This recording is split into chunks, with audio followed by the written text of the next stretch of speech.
Hello, everybody. Welcome to the fourth video of the business law series in Bizinstitution.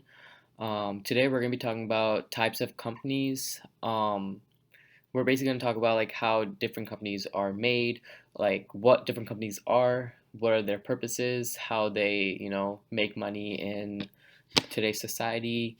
So, before getting started, I would like to mention a couple of things. First of all, if you haven't already, go to the other three videos if you haven't watched them, and first, please watch them, do the quiz, and then come here because they're all connected. And I guess you will understand this video if you haven't watched those, but it's better if you watch those videos first and then come here because it'll just give you a more clear understanding, and you can connect to more ideas within this video. Apart from that, if you had any questions for the past videos, or if you have any questions in this video, please make sure to write them down below in the comment section we have in our website. And yeah, if you would like to join us in any way, donate anything, please feel free to let us know. And without further ado, let's get started. So, today we're going to talk about four main things, all right? Well, three, and one's a quiz, but anyways. So, first thing is, what is a company, all right? We're going to look and dive deep into what companies are, as I mentioned before.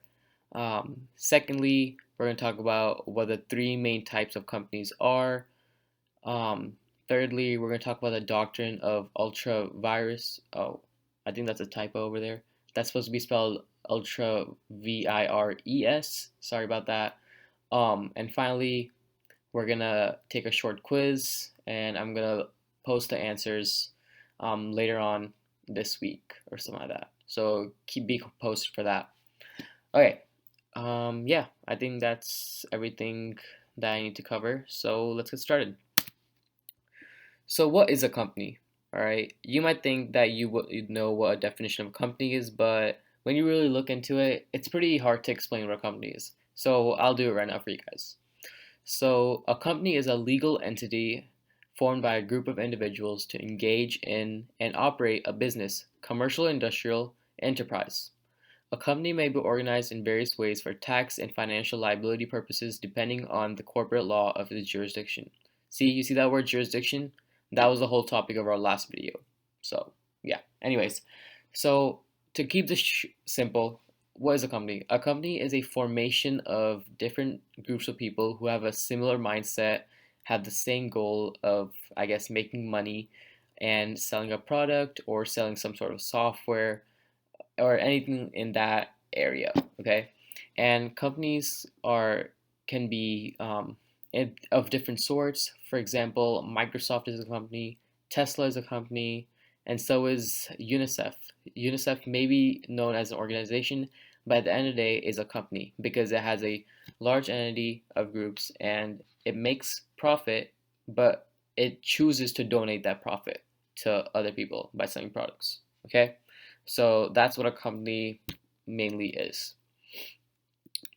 So this is the biggest part of today's video, all right? So if you've been zoning out, this is the time to really, keen into the video. So there are three main types of companies, okay? There's sole proprietorship, limited liability company, and corporations, okay? So these are in like a hierarchy, all right? So the sole proprietorship, I'm sorry, it's a tongue twister, but that's like the smallest of the other two. Limited is like the middle, and a corporation is like the biggest, okay? Yeah. So what is a sole? I'll just call it P. All right. What is a sole P? So a sole P is like the easiest, fastest, and the cheapest to start. All right. You can start a business right now or a company, and that would be known as a sole proprietor, sole P. Okay. So there are a few, if any, ongoing formalities. All right. It's not that big of a formal thing. You don't have to like really pay taxes. Okay. Stuff like that. There's no unemployment tax for the business owner, and there's a freedom to mix personal and business assets. So this is like a lot more like lower profit, lower risk, okay? That type of company, you're just doing it for fun, not fun, but like you're doing it just to like investigate how things are going, stuff like that. All right, it's not like the biggest deal, but it's not a small deal. You're starting your own corporation, basically, or business company. Sorry. Next is the limited liability company. This is like a level up from sole proprietorship, sole P. All right. So a limited liability, sorry, oh, so a limited liability for business-related debts and legal issues, and there. Okay, sorry. There's limited liability for business-related debts and legal issues. What this means is there are some legal actions you must take, but it's limited compared to corporations and one of those bigger companies. All right, you don't have to do a lot of legal stuff, so you can focus on your own product. Secondly, there's profits and losses being reported on your individual return rather than taxed at both the corporate and the individual level. So what this basically means is that all the profit and loss you get, you will only show that in your individual, like you know how like every individual files their taxes, you basically put this company in that. You don't have a separate tax file for this for your company. So there's like a personal company thing. All right. And this helps you save some money because obviously in the limited liability company, you don't you aren't making too much money. All right, this is still in a startup phase, not the biggest thing, and yeah, and it's a flexible distribution model. So what this means is you can you have again like the sole P, you have a freedom to mix personal and business assets, so you can do whatever you want with the company at this point. All right. However, now comes the corporation. So this is the same limited liability advantages that LLCs. However, there's a reliable body of legal history for owner guidance. LLCs have not been around as long. Okay, they have not been around as long. There's a greater sense in raising capital. Stock can be sold privately or publicly. So this is where you get like those companies such as Microsoft, Tesla, Apple. Those things come under corporation, all right? Because they are legally allowed to sell stocks, okay? And they can either sell it privately, publicly, however, okay? And then they have an ownership can more easily be transferred through the use of securities. So over the past 40 years, these Apple, Microsoft, all of them have had different CEOs, different CFOs, different leaders in general, and that like for example in Sole P and LLC, it's extremely difficult to get a new owner because they don't know the main motto of the business, and only one person really had the idea who implemented it. In a corporation, there's thousands of people who know like what is going on, so it's a lot easier to like get a new leader, stuff like that, get more people within the company. And corporations have unlimited life.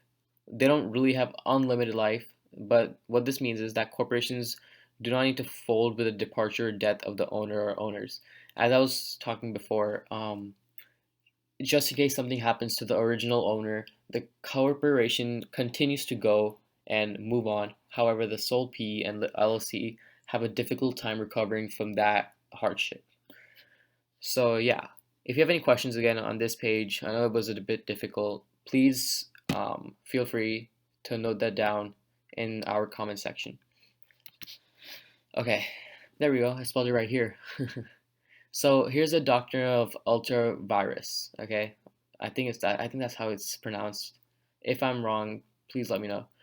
So the doctrine of ultravirus or virus is a constituent of a corporate law that governs all contracts entered into by a company.